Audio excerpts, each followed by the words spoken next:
Hello, everyone, and welcome to today's webinar. Today's webinar is hosted and moderated by Yundi Zhao, who is the editor-in-chief of Plant Physiology. And we have four speakers. Yundi will be introducing them as we go through. Uh-oh, oops. We are meeting today to celebrate the April 2022 focus issue of Plant Physiology, which is on gene editing and its applications. And this issue is now online, and you'll be seeing this photo again. We will be recording this seminar and posting it to YouTube. And if you visit our Plante YouTube channel, you'll find this and many other great scientific seminars. We would like to thank the American Society of Plant Biologists and the ASPB members. If you would like to join ASPB and support this project, you can use the code PRESENTS10 to get 10% off your membership dues. And it's a great way to support the scientific community. If you have questions for the speakers, please put them into the questions box. If you have technical problems, please feel free to email me at mwilliams@aspb.org. Connect and reconnect if you have troubles with your audio. And now I'll turn this over to Yundi. Okay, thank you, Mary, for organizing this and for the introduction. Again, this is a celebration of this focus issue in plant physiology, genome editing, and its applications. This was edited by several editors, Jimin, Jiang, Holger, Ken, and myself. So we try to cover every aspect of genome editing in this focus issue. We pay particular attention to the technology advancements. So this we cover prime editing, base editing, homologous recombination, chromosome restructuring, and high throughput, many other aspects, even epigenetics in the technology side. So we also covered related technologies, for example, plant transformation. So other parts was included in trait improvement. For example, you have one article about virus resistance. You don't try to cover the policy part. So that article is still under review. Hopefully we will have that in the collection. So this is one of the largest focus issue collection in plant physiology. We have 8 updated review articles and 15 research papers. Usually the focus issue, we have more review papers than research articles, but this one is opposite. I'd like to thank all the authors for supporting plant physiology, for contribute their research to the journal. Mary, can you go to the next slide? Yes, so we have 4 speakers, and then the first one is Yao-Chen Lin from Academia Sinica in Taiwan. He's going to talk about DNA-free CRISPR-Cas9 gene editing of wild tomatoes using plot-plus regeneration. So I will introduce other speakers when it's their turn to speak. And then next, Yao-Chen, you can share your screen and then give a talk. Okay.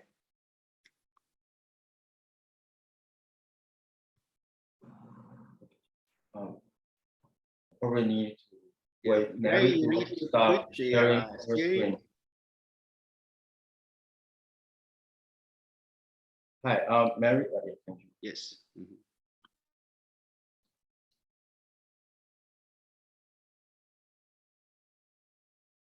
Okay, can everybody see me? So thanks for the introduction and thanks for the opportunity to present so I can present our recent work in wild tomato CRISPR editing. So in the domestic tomatoes, so main disease resistant gene are actually derived from the Solanium peruvium. So although it's a good source for disease resistance genes for breeding, but it's a highly variable wild tomato species, and so with high normally the cell incompatible, so with high heterozygosity rate. So it's been challenging to directly use in the breeding program. So we saw it would be worth to develop a protoplast regeneration and also the gene editing platform to speed up the domestication of this wild species and or use in a breeding program. Oops.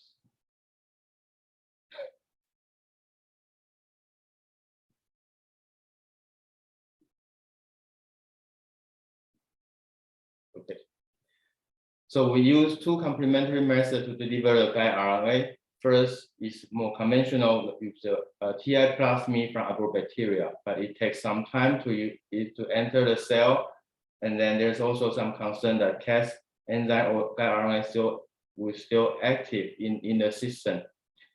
And then also another possibility, the plasmid DNA might integrate, crash into the host genome. So there's a remain of the plasmid DNA in the tomato.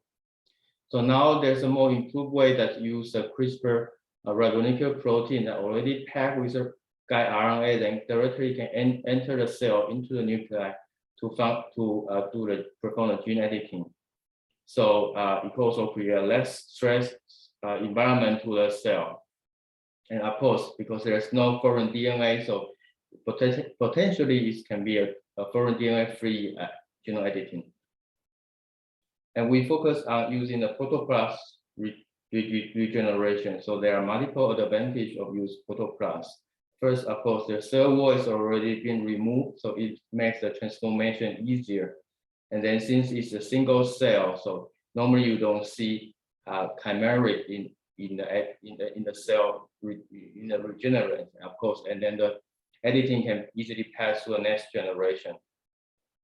But although this system has been developed for more than half a century, but the regeneration efficiency is often species or even cultivar specific. So in this study, we try to optimize the protocol for protoplast regeneration. So the timing and the concentration of applying this plant growth regulator are critical for tissue regeneration during the different stage of the growth. So the main idea of our protoplast regeneration is to minimize the use of plant hormone. So when they enter the root formation stage, we consider they are out of the woods, so we don't need to put any plant growth hormone and just ready to grow root. And then of course later you can put them into the field and grow into a mature plant. And normally, initially we saw Peruvian is a diploid species, and indeed it's indeed a diploid species. But when we start editing alleles, you normally expect, although they come from different combination of alleles, but normally you only expect two forms of allele come in the same time. But in some of our editing, we see there are more than two alleles. So what happens? So we throw the leaf sample to the flow cytometer to check the purity level. And then in the leaf, we see majority of cells are diploid. But then when we use a stem cell from stem is actually half of the cell population are in tetraploid. So of course, the same for the protoplast regenerants from the stem. Half of the population are in tetraploid. So it turns out it's due to the endoreduplication. Of course, it's very common in plant, but we see that in our stem sample, there's half the population because they are tetraploidy. So and then when we edited the cell, there are more than 2 copies of the alleles being added. And in the wild tomato, since it carries a lot of disease-resistant genes, so we target these 5 important genes. They have been well characterized either in arabidopsis or in tomato. And because they are major alleles, so normally they come with a strong phenotype. It's easier to follow their phenotype after genome editing. So again, we have 2 delivery systems. One is plasmid, one is RNP. We target these 5 genes. And based on the coding sequence, we design 2 to 7 target sites to edit the gene. And the mutation rate, so successful rate in our case, RNP is higher than the plasmid. So for example, in the RDR6 mutants, we got 5 mutant lines. So mutant number 10 is a diploid, so it has 2 alleles. But in mutant number 38 and the other 4 mutants, they are tetraploid. And in the case of 38, we see they have 2 mutated alleles, and then another allele is the original wild type allele. So since there are reports that protoplast regeneration might cause the abnormal chromosomal structure or chromosome number, so we again perform the cytogenetic analysis to confirm the chromosome status. From flow cytometer, we see that for the tetraploid cell, after the CRISPR editing and the regenerant is still maintained in the tetraploid status. So, and then genome size is kind of double from the original tomato genome size. And then we perform the karyotyping. So we karyotype the initial S plants, the protoplast regenerant, or also or the one with CRISPR editing. So you can see from the diploid sample, the chromosome number is 12, remains 12, and the tetraploid sample, the chromosome number doubles. So this is the 38 we just mentioned earlier. Then again, to further confirm the chromosome genome status, we perform the whole genome sequencing analysis. So in each sample, we sequence at least 30S coverage. And the idea is to look any sign of loss of heterozygosity. So ideally, if the genome, because it's heterozygous, we look heterozygous allele, the allele frequency will keep around 0.5. But if there's a whole chromosome loss or part of the chromosome, a big chunk of chromosome loss, so the allele frequency will change. You only see either the dominant allele or the allele frequency is deviate from 0.5. So then we sequence 10 plants, 4 are diploid sample and 6 are tetraploid samples. And you can see the allele frequency, they all remain along 12 chromosomes, they remain 0.5. And then from the whole genome sequencing data, we look for the copy number variation. So the idea is you scan through the whole genome, so we know the average genome coverage is around here. Then you look for abnormal region that have a higher or lower read coverage. And then the Bayesian algorithm scans through all different samples, and then on the same genomic position, look for compare between samples if there's also difference between with a higher copy number or lower copy number. So if there's no change, it means so it's a 0, so there's no change of copy number variations. So in our case, we see most of the sample remain on the 0, so it means there's no copy number change. And we know that Peruvian is resistant to TY virus, so tomato yellow leaf curve virus. So in the wild type, whether they are inoculated with virus or not, normally the plant can grow pretty normally. But in the mutant lines, since we knock out the resistance genes, the growth becomes retarded, and then we will detect the proliferation of the TY virus in the mutant. So in another 2 genes, we know the SGS3 and RDR6, they will inhibit the expression of the auxin response regulator gene AIF234. So when we knock out the SGS3 and RDR6, we'll expect in the new mutants, the expression level of AIF2 or AIF3, they will increase. And on the phenotype of the plant, we also see abnormal leaf or flower development. And then if we check the pollen viability, for example, in the number SGS3 number 11, most pollen are not viable. So we try to rescue the plant. So we grab in this case, SGS3 number 11, grab the wild type rootstock, and we can rescue the plant to a relative normal phenotype. And then with pollen from wild type, they can produce seed. Although the fruit is smaller and also have a less number of seeds. And because its pollen donor is from wild type, so it becomes a heterozygous allele. Okay, so in summary, we developed a very efficient and stable protocols, regeneration protocols, and genome stability has been supported by our cytogenetic and whole genome sequencing analysis. And potentially this CRISPR method can help breeder to overcome the recombination frequency, limitation of recombination frequency or linkage drag. And the use of RNP can create a foreign DNA-free plants, so potentially can avoid the regulatory hurdles. And of course, we also show that we can successfully edit the polyploidy species. Of course, there are still a few remaining questions, like we haven't characterized all the mutant phenotypes, or some of the phenotypes still need to study further. And we actually still don't know how come the SGH3, like once we graft on the wild type, we can restore the pollen viability.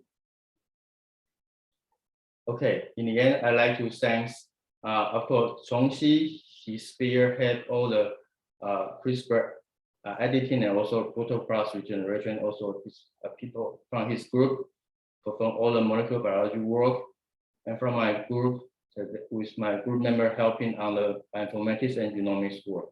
And also thanks to all the co-authors and the founding agency. Okay, thank you. Thank you, Chen, for the really nice talk.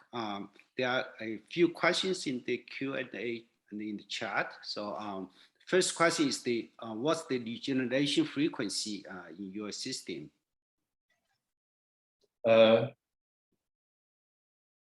You mean the plot regeneration frequency?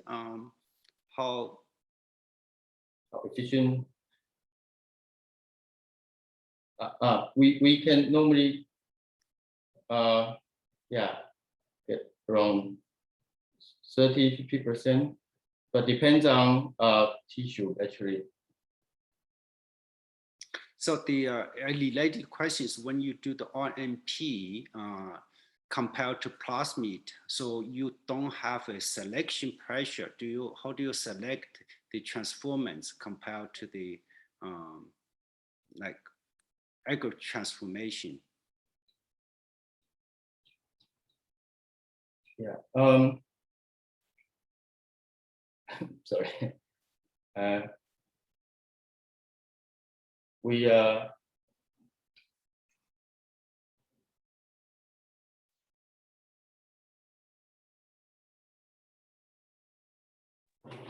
okay. Let me show you the okay.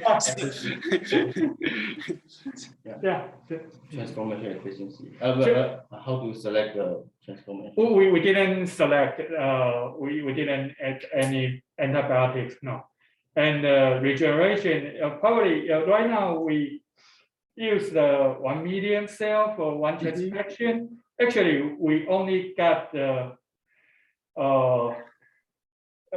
20 to 50 seedling. So right now, still have to improve a lot of in regeneration efficiency. Yeah. So yeah, that is so we didn't do the antibiotic selection in here. Yeah, during the transfection, because it is a transfection, so we don't need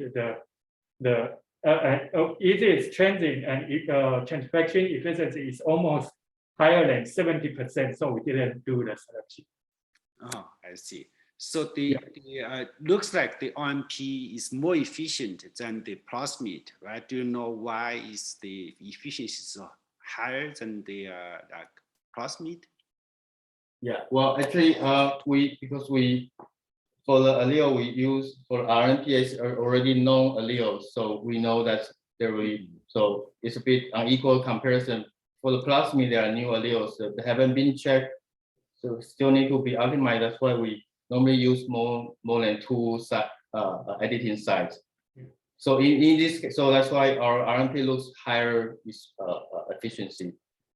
I see. So that's because could be because the target is a better target compared to the plasmid. You are not comparing the same target. Okay, I see. Indeed, right. indeed. Mm-hmm. So another question is the when you see 2 alleles in the regenerated plants, how do you know is those not just chimeric or is it really a tetraploid cell?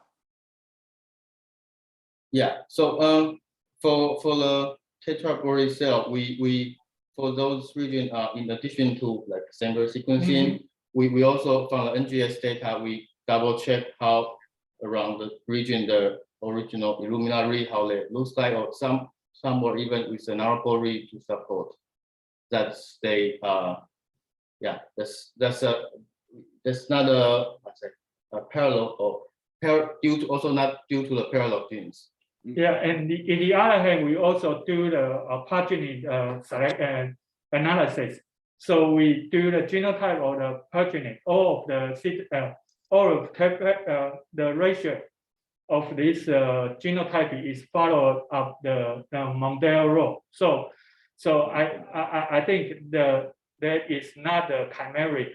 That is because they are tetraploid. Yeah, I see. And I had a few questions about the how easy to adapt your protoplast system to like monocots or to other species. So you mentioned at the beginning, so this is species specific. So if you want to modify your protocol to other species, what's the best way to approach that? I think Chongqi actually demonstrate in few cases that the similar protocol approach to tweak the hormone concentration that actually works in the monocot. Yeah, and also I think that is back to the basic tissue culture practice. So, for example, currently one publication in Plant Methods from the Korea group, they use 3 different variety of Columbia 0, WS, and I forgot the other one. So you can see the Columbia 0 almost cannot regenerate in the similar which they use in WS, which can a very high frequency of the regeneration. So I think have to investigate what is the most suitable protocol for this regeneration. I think it's necessary. However, I want to say is already although we just published this article within 1 month, already have 1 citation. That article they already established the commercial tomato protoplast regeneration and gene editing. So I think our protocol can apply in some species of variety, but if I think it still need to modify depending on which your target species. Okay, great. Because of time, I think still a few questions in the chat and in the Q&A not answered. So if you can go there, answer, over there, that would be great. So let's move to the next speaker, Xiaolan Zhang from China Agricultural University. She's going to talk about application of gene editing in cucumbers. Xiaolan, it's your turn. Okay. Can you hear me? Can you see the screen? Yes, we can hear you and can see the slides. Okay. First, I'll do thanks to Yendo for the invitation and also the introduction. So I'm very happy to present my recent work from my lab. So I work on cucumber. So the cucumber is a very important vegetable crop. It can be eaten freshly or also can be processed into the pickles. And also the it could be the beauty products like the toner or mask, and also can use as medicine components. So cucumber, it belongs to the cucurbits crops.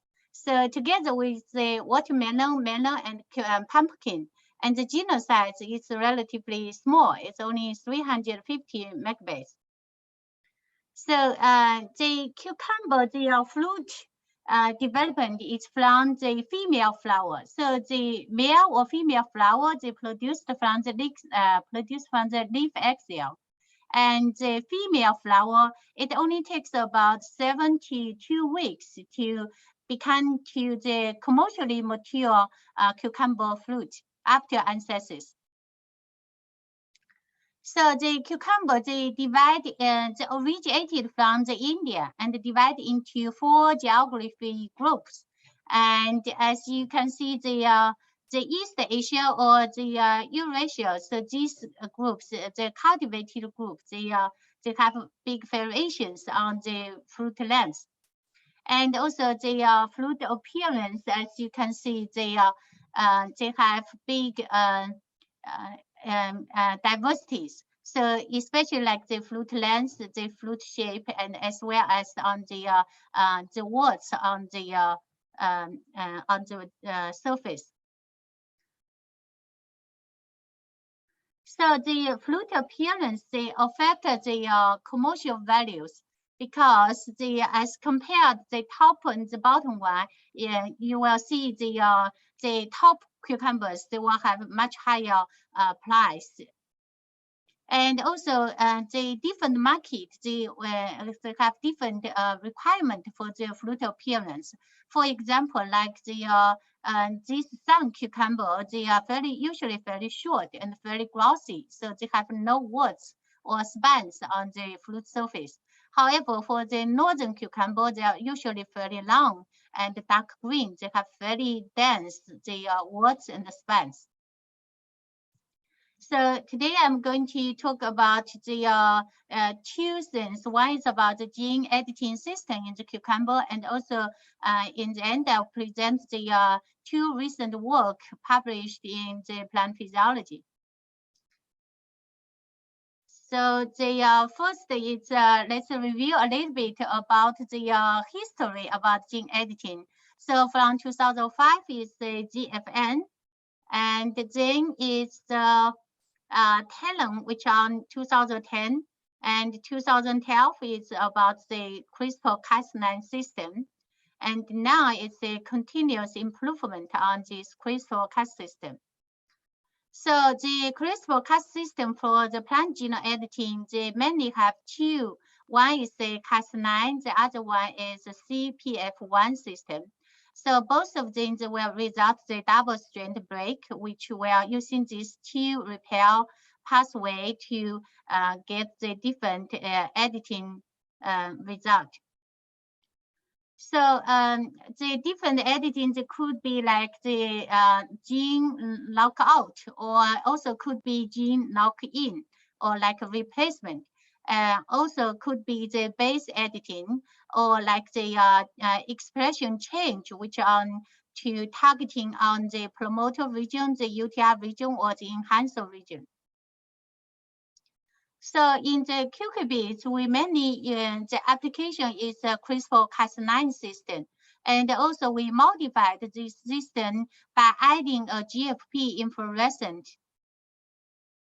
So the general procedure in the cucurbit, the transformation system, the first one is for the seed sterilization and germination, and also prepare the agrobacteria. And we using the cotyledon as the actual plants, and we cut the cotyledon like the shape as this, and then using the microbrush to do the wooding treatment.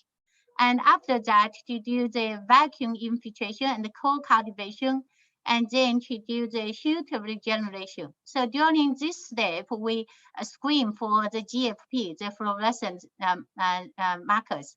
And if they do have that, then to do the root regeneration.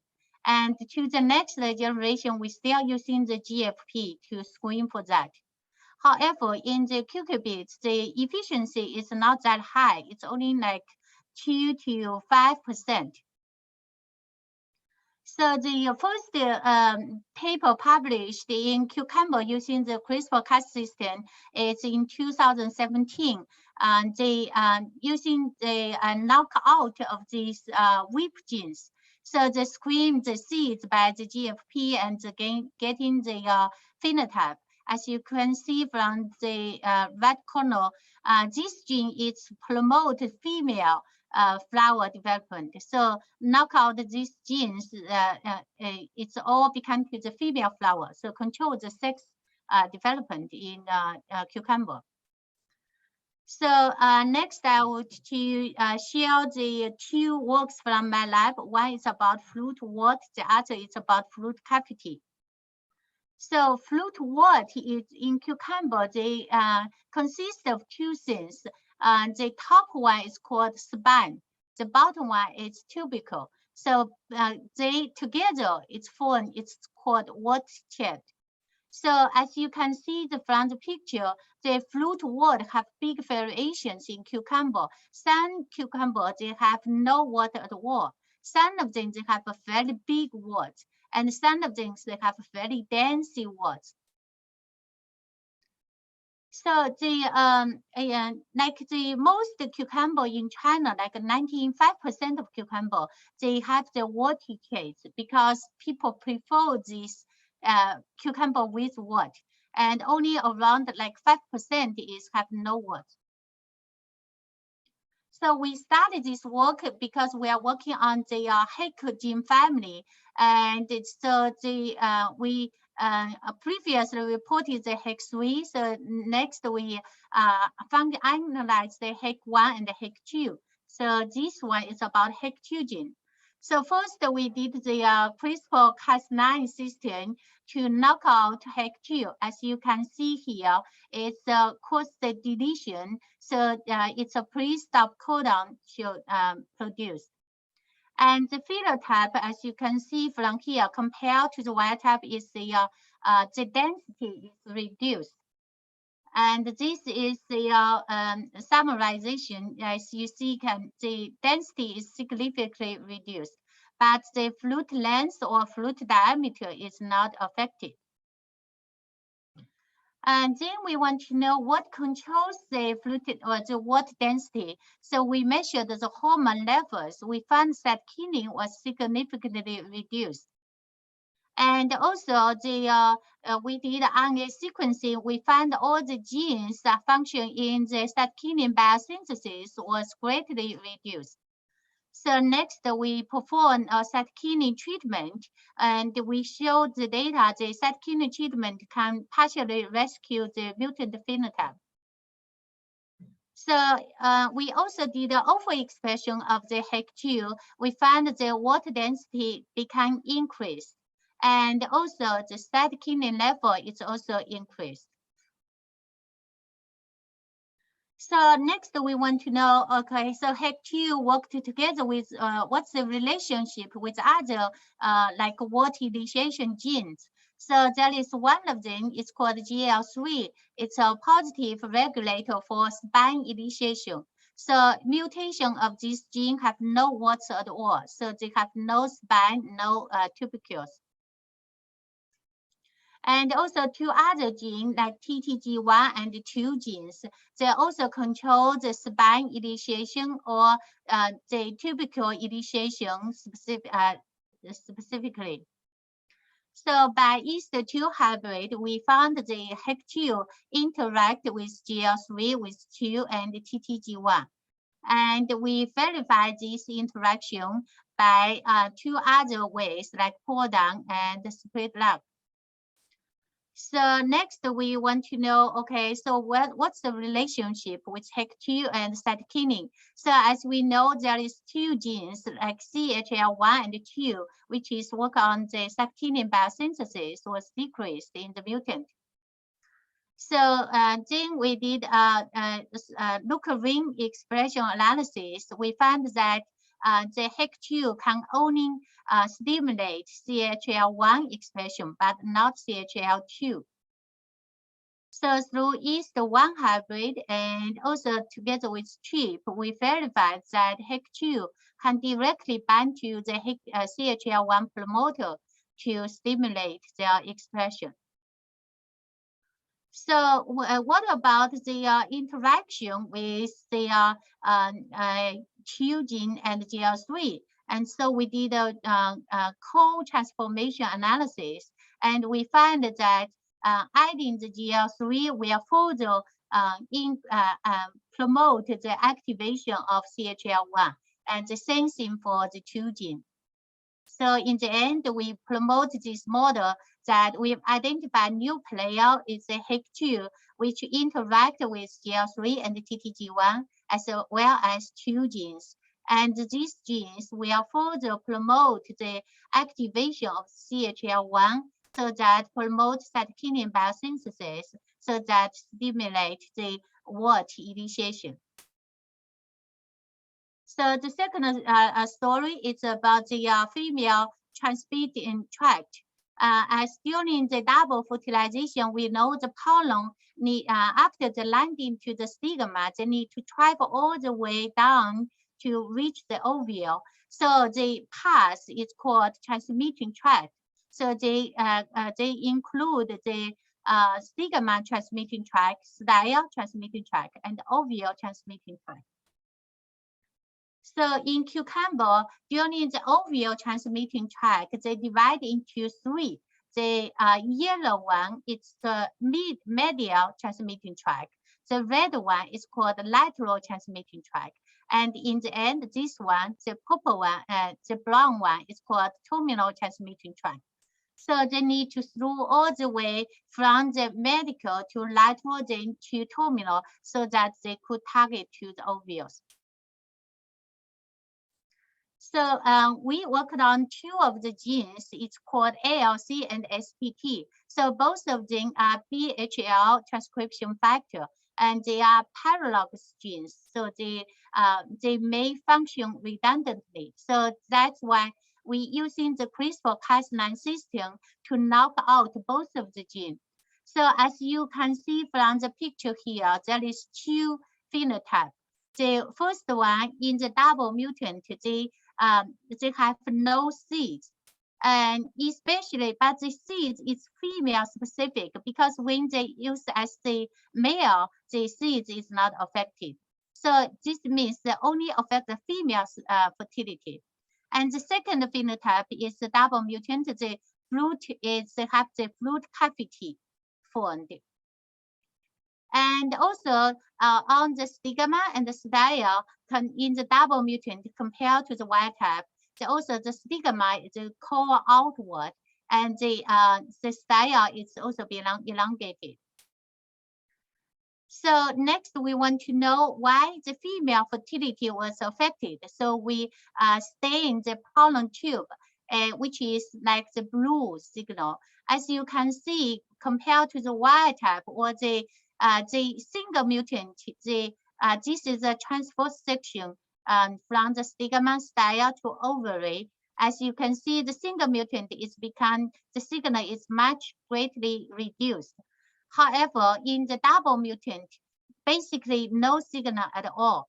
And on the longitudinal section, you can see the pollen just stay on the stigma. They cannot go through all the way down. So that's why they have no seeds at all. And further, we did the transcription analysis. We identified the auxin and cell wall related genes were differentially expressed. And together with other biochemical data, we proposed the working model like the SPT and the ALC, their function. So for the couple fusion in cucumber is the different couples, they fuse dorsally. And in the SPT and ALC, they function as a dimer, and they will regulate the stigma and the style development mainly through the cell wall or auxin pathway, and also they control the development of transmitting tract. So if loss of both genes, they will result the transmitting tract is completely disrupted. So that's why I have no seeds. And also the couple, it's where the fusion is affected. So they will have couple fusion. That's the fruit cavity was formed. So what's going on now? So in addition to the traditional gene knockout or knock in, we also mainly doing the point mutation and the transcriptional regulation, because many of the traits it's by single base pair nuke change, or it's a transcriptional, it's a expression level change. So in the purpose, we hope to manipulate these different traits so that we could get multiple different cucumber varieties to meet the different market requirements. So in the end, I want to thanks to my collaborators and also to the my funders, and also thanks all to your listening. So that's all for my talk. Thank you, Xiaolan, for the beautiful work and very interesting stuff. There are a couple of questions in the chat. So the one part I missed was like you talk about 2 to 5% efficiency. Is that refer to the transformation or refer to the gene editing? It referred to in the end. So Okay. yeah, it's the efficiency of the gene editing. Mm-hmm. Yeah. Okay. So you mentioned the use the GFP as a marker to select the transgenes. Have you tried all the other markers? So we originally try like the traditional marker like bar or like can, but we find it's not working in cucumber. So that's why we're using the fluorescent marker in the end. Yeah, that's a lot of work, right? Because you have to look at the so that's a lot of work on the microscope. So I don't know if you know the marker we developed, the ruby. That's the color. You don't have to use microscope. It's a visible color. So you should try that. Okay, yeah, sure. Yeah. So that one actually more than 700 labs around the world are using that now. So in many different species.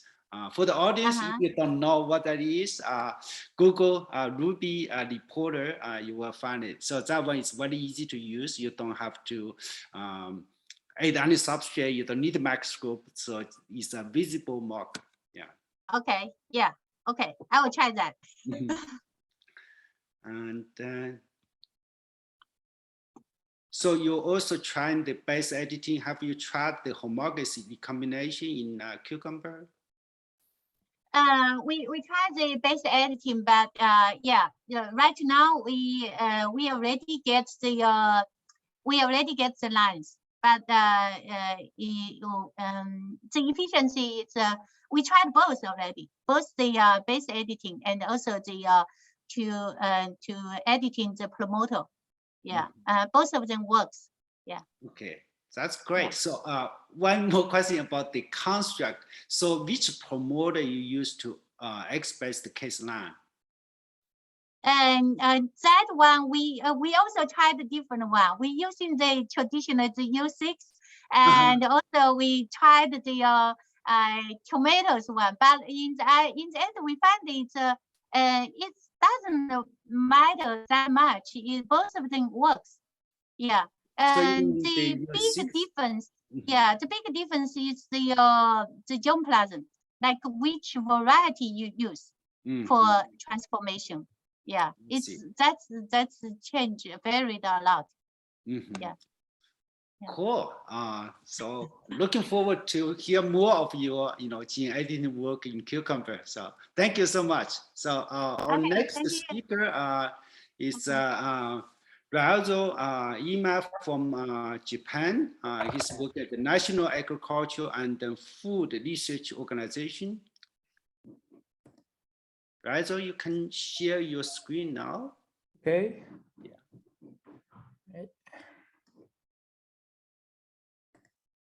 So he's going to talk about no culture, no DNA, and then no time-wasted method for crop genome editing.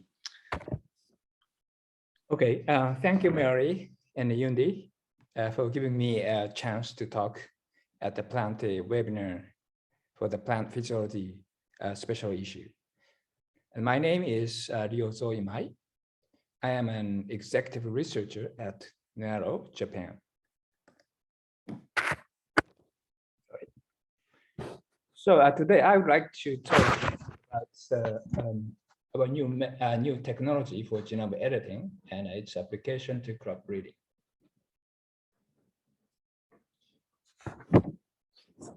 The GE crops without any detectable transgenes are now considered as non-GMOs in several countries, including Japan. These countries are indicated by green color on this map. The countries shown in yellow are currently under discussion about this issue. Although EU is currently taking the position that the GE plants should be treated as GMO based on the decision in the European Court of Justice, the number of the accepting countries expected to increase. In Japan, first GE crop, which is GABA-enriched tomato, was rolled out last year. And the GABA is gamma-aminobutyric acid, which has health-promoting activities. Sicilian Rouge tomato here was developed by the University of Tsukuba and the startup company Sanatec Seed. Currently,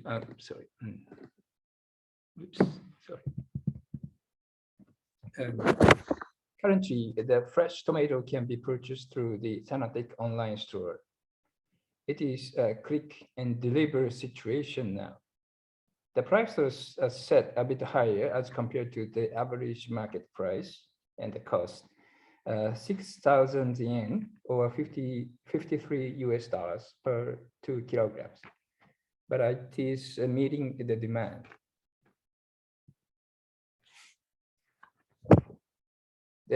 Despite the expectation, the development of the genome edited crop goes not as fast as we thought. There are several challenges that GE is facing. The current GE plants are created through transgenic technology. The left panel explains how the general procedure of the plant genome editing goes. The CRISPR-Cas9 gene shown in red is first integrated into chromosome of the plants using agrobacterium. Then CRISPR-Cas9 produced from the gene edits the target sites, which is shown in yellow. The transgene can be removed after editing by crossing and segregation. Even the transgene does not exist in the segregant. It is also true that it is a progeny of a GMO. If this is the reason that makes the acceptance of GE plants less feasible, it may be a good idea not to use GMO technology to create GE plants. As you can see in the right, in mammals, the genome editing can be achieved by direct introduction of a CRISPR-Cas9 ribonucleoprotein into fertilized egg cells. No DNA is used in this procedure. So development of the direct protein-based genome editing in crop is the challenge to be addressed. Some of the problems that hampers the rapid GE development is the difficulty in cell culture and the regeneration in commercial varieties. The current genome editing protocol utilizes transformation either by agrobacterium or particle bombardment, which requires in vitro cell culture and regeneration. This step often comes with difficulties in commercial varieties of many crops. Not only the major crops such as wheat, soybean, and maize, but also vegetable crops and fruit trees. Therefore, the development of the editing method, which doesn't require the cell culture and the regeneration, will be necessary. So to circumvent these issues, we developed a novel genome editing system for wheat. The implant particle bombardment, or IPB, is the method that allows direct editing on plants. No DNA or no culture is required. The right panel shows, illustrates the principles of the method. The CRISPR-Cas9 ribonucleoprotein was coated onto the cold particles, which is subsequently delivered to the exposed shoot apical meristem, or SAM, by particle bombardment. The SAM tissue consists of the 3 independent layers of cells, and the second layer, or L2 cells, destined to develop into germ cells, such as pollen and embryo sac. If delivered genome editing enzymes successfully edit the L2 cells at SAM, there is a possibility that plants can produce genome edited seeds after fertilization. The merit of this method, is applicable to the wide range of plant species, and which is also genome independent, so it can be used for the commercial varieties. And this method, it doesn't use DNA. And also it gives a moderately efficient, about 5% efficiency, so which is moderately high.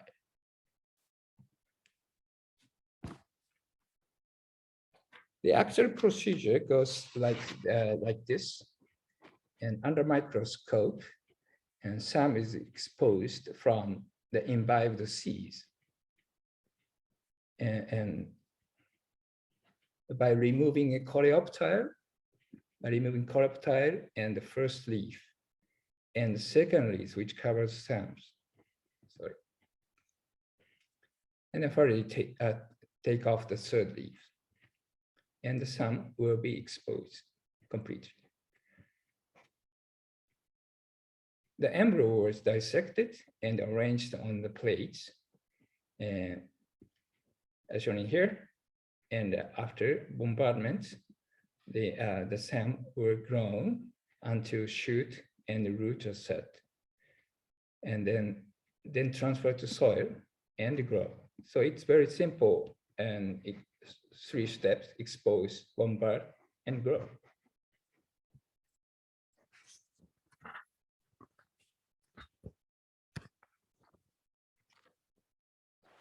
Transfer and grown until the 5th leaf is formed. And the 5th leaf was collected and subjected to the PCR analysis to detect the mutation.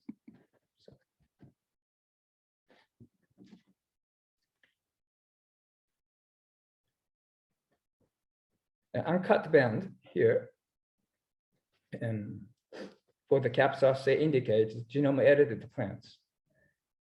The E1 seeds obtained from the positive plants were collected, and the next generation was grown.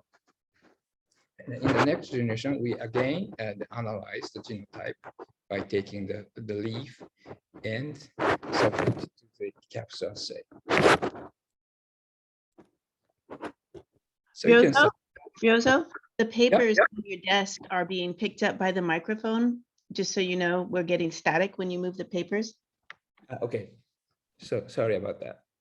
So, so as you can see, you can select the homozygous mutant at this E1 leaf stage, and you can select the totally fixed the plants within the 7 months a minimum for spring wheat.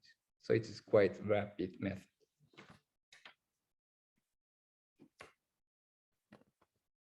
Okay, so I'd like to introduce one of the story that we successfully utilized IPB genome editing for wheat breeding. The genome green revolution in the 1950s and 60s impacted on world wheat breeding. Green revolution impacted world wheat and rice productions. This was brought about by introducing the semi-dwarfing mutation into the cultivars at that time. Interestingly, the both wheat RHD1 and rice SD1, the two green revolution mutations are independent, but related. They are involved in plant hormone gibberellin response and biosynthesis, respectively. The semi-dwarf phenotype of the wheat and the rice contributed to the lodging resistance and high yield. Currently, most of the wheat variety carries RHD1 mutation, but lodging resistance and breeders still want to further reduction in plant height for further increase in lodging resistance and yield. A simple idea to make this possible is to have two green revolution mutations together at a time. However, this was difficult because no crossing between the rice and wheat is possible, and a conventional random mutagenesis and screening has been unsuccessful because the wheat is a hexaploid plant and demands 6 mutations at a time. So thanks to genome editing, we can now create multiple mutations at a time, and the idea seems to be promising now. So we started the project to introduce rice type SD1 mutations into Japanese elite variety Haruyokoi. This cultivar has RHT1 green revolution mutations already, but still suffers from high stature.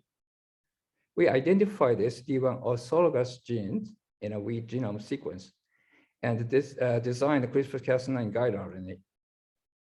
The whole CRISPR-Cas9 ribonucleoprotein was bombarded to the wheat cell according to the Ibb method. We successfully identified a mutant plants which has TSD1 mutations in all ABD genomes. In the mutant, TSD1 was totally knocked out and no transcript was detected. But this is the new mutant plants we obtained. The plant height was reduced by 10%, which was ideal for this case. The yield measured for grain numbers and grain weight did not show differences.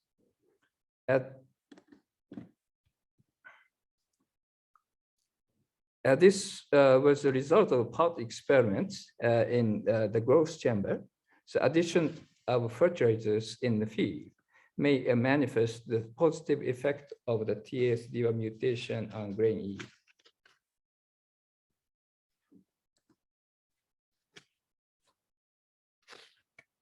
So the basic principles of the Ibb method can be applicable to many crop species other than wheat. These are plants, those plants whose transformation is difficult, are good target of this method. In addition to seed cells, vegetable cells can also be used for the Ibb method. Here are some of the crops that we are currently interested in applying this methodology. The working with SAM sometimes very tough because of the size are very small, as you can see in this picture. So in the center, this is the onion SAM comparing to the bulb size. But if you bombard this SAM, you can see the GFP gene is expressed at the SAM region. So it can be applicable for Ibb method. So we are also looking at the technological advancement of the Ibb method.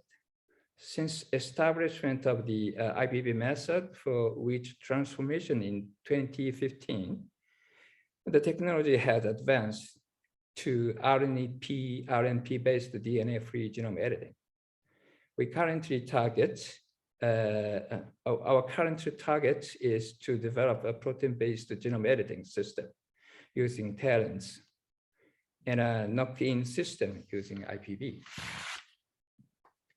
Okay, here here is a summary of my talk today. Ibb method allows doing genome editing without cell culture. The method is fast and efficient, and method is applicable to many recurrent crops and varieties. So we can achieve no culture, no DNA, no time to waste genome editing in many crop species. So I like to finally I'd like to thank all the contributor of this research in my group, and also funding agency and programs, especially long-time collaboration with Kaneka company, which supported this research. That's all I have to talk now. So I will be happy to take your questions. Thank you. Thank you so much for this technology, for this interesting talk. I have a couple of questions for this. Yes. So I saw you use the SAM, the Ibb Method to do the transformation. If for the plants, so mostly you use the seeds, or but if for the plants for propagated by asexual transmission, how do you do that?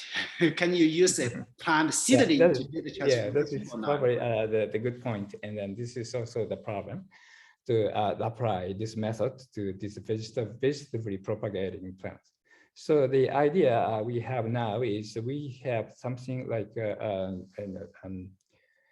after like making what do you call it, the branching, making a branch, and like the increasing the concentration of the genome edited cells by making a branch and branch. And we can be able to attain the homogeneous edited plants. That is, we are now currently trying. But as you can see, this is the biggest problem for the vegetative propagating crops. Mm-hmm. So have you checked the, although in theory, because you don't have DNA, have you checked the genome to see, do you have any other, like the arrangement in terms of chromosome or other types unexpected like mutations? We haven't looked at that yet. So it is possible that this is the particle bombardment may have a genome damage or genome rearrangement. Mm-hmm. But probably there's no chance that the DNA, the exogenous DNA is integrated. So I would think that this will be a DNA-free method, and will be rather safer method. Mm-hmm. So there are a few questions from the audience. Well, what is the frequency of editing per embryo bombarded? So if it bombarded, and then what's the editing efficiency? Yeah, okay. Generally, we have 5%, let's say, like if you treat 20 embryo, then you can get one positive. That's pretty good, very reasonable. So for the E0 plants, do you actually do any selection, or you just do PCR? No selection by antibiotics, but it's selected by the PCR only. PCR, that's a lot of work. Have you thought about like do a cool bombardment with a marker? For example, you can see if you see a marker and then PCR those. Yeah, at first we thought we might need this kind of selection, but however, you know, as I said, it was just 5%, so it's not a big deal. Yeah, this is checking 100 plants. It's very easy. Mm-hmm. So you have a special question from an audience. Is this technology Ibb applicable to coconuts? I hope so. As long as the SAM is with a certain size, mm-hmm. and I think it is possible. If you ask me, like, please do it with Arabidopsis, so I will say, oh, I'm sorry, I cannot do it. Okay, thank you so much. So we you. move to the next speaker. Next speaker is Harry Potter from University of Nebraska Lincoln. He is in sleep now because it's pretty late in Nebraska. So instead, we will show the video. So maybe you can put on his talk. I would like to thank the organizers for the opportunity to present our work on developing a strategy for precise gene editing in Chlamydomonas. Chlamydomonas reinhardia is a unicellular alga which has been used as a model system for diverse biological processes, including photosynthesis. The research community has developed a number of resources and technologies similar to those in land plants, such as a dedicated stock center, indexed mutant libraries, transformation, not only for the nuclear genome, but also for the chloroplast and mitochondrial genomes, genomics tools, reverse genetics, and so on. In the last few years, through the efforts of several labs, genome editing using CRISPR technology has also become possibly in Chlamydomonas, either through the expression of the CRISPR components via transgenes integrated into the genome, or by electroporating the CRISPR Cas9 ribonucleoproteins assembled in vitro into cells. When using this approach, the most common result in terms of the outcome has been repair of the double-strand breaks by error-prone mechanisms, likely non-homologous enjoining, resulting in gene knockouts. A common protocol includes assembling the CRISPR-Cas9 ribonucleoprotein in vitro and electroporating it into chlamyd cells together with a piece of DNA encoding a selectable marker. In the example here, conferring resistance to the antibiotic paramomycin. Cells are selected on paramomycin containing medium, and then they are screened for editing of the gene of interest, usually by PCR. The reason why we're using co-electroporation with a selectable marker is because the cell wall poses a significant barrier to uptake of the CRISPR-Cas9 ribonucleoprotein by Chlamydomonas. In other words, only a minor fraction of the cells actually take up the ribonucleoprotein and therefore have a probability of being edited. So as shown in this picture, if we label the track RNA with a fluorophore like ATO-50, you can see in the images below that 4 hours after electroporation, the ribonucleoprotein is located in the cytosol, in the periphery of the cell, but it's also starting to get into the nucleus in the perinuclear location. However, if we look at our representative images, you can see in the microscope field that only one single cell, or in some cases none, in a microscopy field have taken up the ribonucleoprotein. So this is a limitation in terms of the number of cells that are potentially going to be edited. And that's why we are forced to use a selectable marker to identify those that incorporate the exogenous agents. Now, we are interested in one step further, not just gene knockouts, but actually trying to precisely edit the sequence of genes in the Chlamydomonas genome. And this requires the addition of an exogenous homologous piece of DNA, what we call donor DNA, that has complementary to the target sequence and some modifications that we desire to incorporate into that gene. And in order to achieve this, the repair has to occur by homologous directed repair pathways. So initially we tried this approach with the standard protocol in chlamyd, using the in vitro assembled ribonucleoprotein as piece of DNA encoding a selectable marker, and then as a template for homology-directed repair, a single-stranded oligodeoxynucleotide. And our target gene was the CPFTSY. This is a gene, nuclear gene that encodes a chloroplast-targeted protein that is part of the signal recognition particle. And this is required for incorporation of chlorophyll binding proteins into the thylakoid membrane. So in its absence, the obvious phenotype, visible phenotype, is that the cells accumulate lower amounts of chlorophyll and they look pale green. So in this experiment, our donor DNA contained 5 nucleotide modifications that, if incorporated by homology-directed repair, would incorporate 2 in-frame stop codons into the coding sequence of the CFTSY gene, causing the generation of a truncated protein.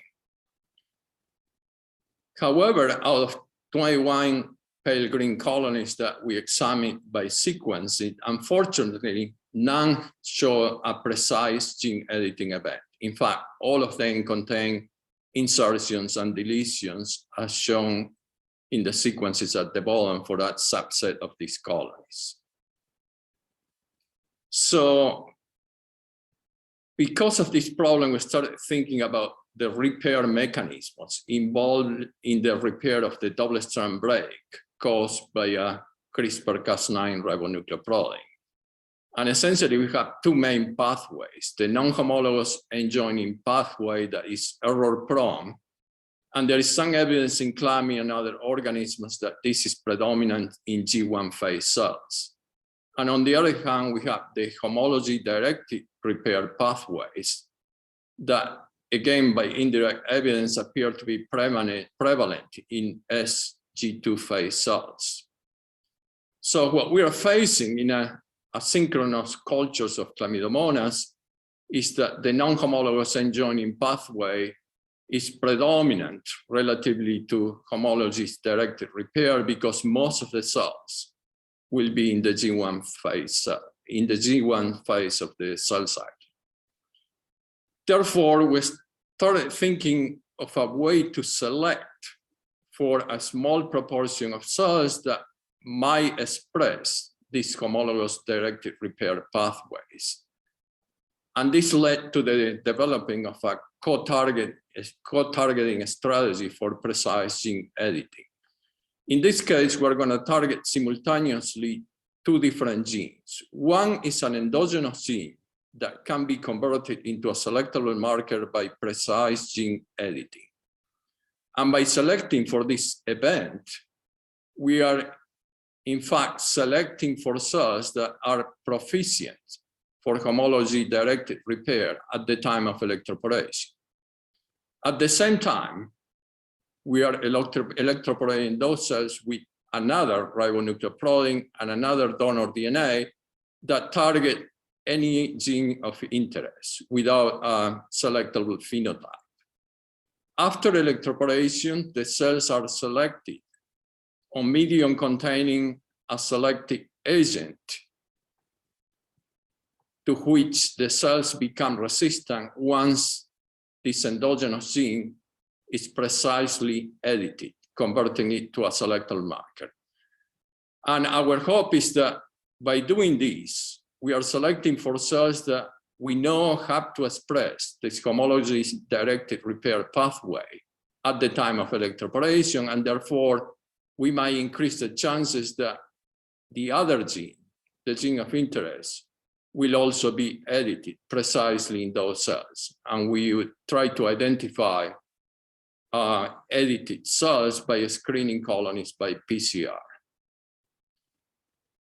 So in order to develop this strategy, first we have to identify a gene that could be converted into a selectable marker by precise editing. And for this, we chose PPS1 that encodes protoporphyrinogen oxidase.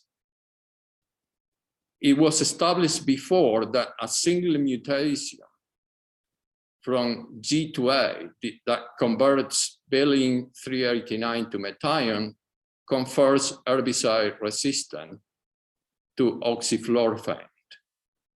In addition, in our single-stranded oligodeoxynucleotide donor, we also included a second silent mutation to make sure that the colonies recover on an oxyfluorphan-containing medium were truly edited, instead of just being random spontaneous mutations from G to A.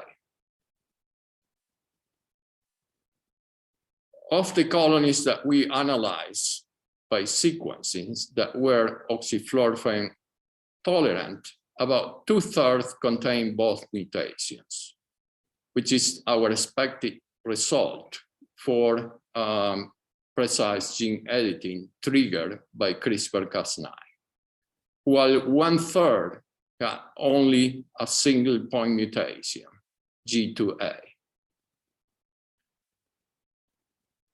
Now we were ready to try the real experiment and target simultaneously two genes, the PPX1 as our selectable marker gene and CPFTSY as our non-selectable gene of interest. So we electroporate cells with both nucleoproteins and both donor DNA, selected cells able to grow on oxyfluorphan, and then try to identify colonies edited in CFTSY. And again, since we have a visual phenotype, we concentrated only on colonies that were pale green, indicating that they were edited in the CPFTSY gene. We found 9 pale green colonies out of 223 oxyfluorphan tolerant colonies, and 3 of these show precise editing, as shown in the sequences here at the bottom. They have incorporated the 5 nucleotide changes and therefore contain 2 in-frame stop colons. A 4th colony also had incorporated expected changes, but in addition, it had an unintended single nucleotide deletion. And the remaining 5 colonies contain intact. So in summary, as I show you, we can convert an endogenous gene, PPX1, into a selectable marker. And we demonstrated that we can do the same for another endogenous gene, acetolactate synthase. So you have at least 2 options for generating selectable markers by targeting endogenous gene by precise gene editing. Co-editing of a gene of interest, co-targeted simultaneously with the selectable marker genes, occur in 2 to 6% of the selected herbicide-tolerant colonies. And about 1/3 of these show precise scarless editing. Therefore, we have a frequency of precise editing of about 1 to 2% of the herbicide-tolerant colonies. In addition to CPFTSY, we also edited a number of other genes that don't have obvious selectable phenotypes, one containing ADAR40 and tetratricopeptide repeat domains, as well as other genes in the RNAi machinery, one Argonaute gene and a microRNA encoding gene. Based on our sequence analysis, the double-strand breaks generated by Cas9 that have blunt ends are repaired by this homologous-dependent pathway involving a single-stranded donor DNA, apparently by using that donor DNA as a template for replication. The donor DNA does not appear to be incorporated into the genome.' in the case of Cas12a generated double-strand breaks that are not blunt ends, they contain 5' protruding single-stranded ends. It appears that the single-stranded donor DNA is physically incorporated into the genome, as recently published by Attila Molnar's lab. Finally, I'd like to thank our funding agencies, NSF and the Gordon and Betty Moore Foundation, and thank you for your attention.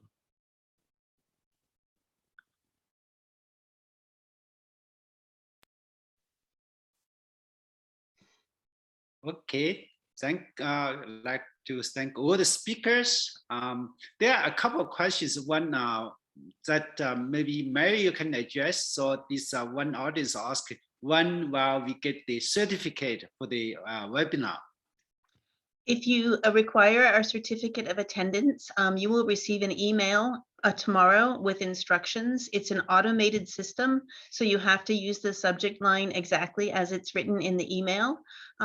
So thank you for attending. So another question asked for whether we see larger deletions, like 100 base pairs in the CRISPR-Cas9 system. You do see that, not as frequently as the smaller ones, but you do see the large deletions. Okay, I think let's thank the audience, thank the speakers, and this will be posted at YouTube as well. Okay, thank you, Mary, for this nice webinar. Okay. Thank you, speakers. Wonderful set of talks. Okay. Thank you. Mhm. Bye.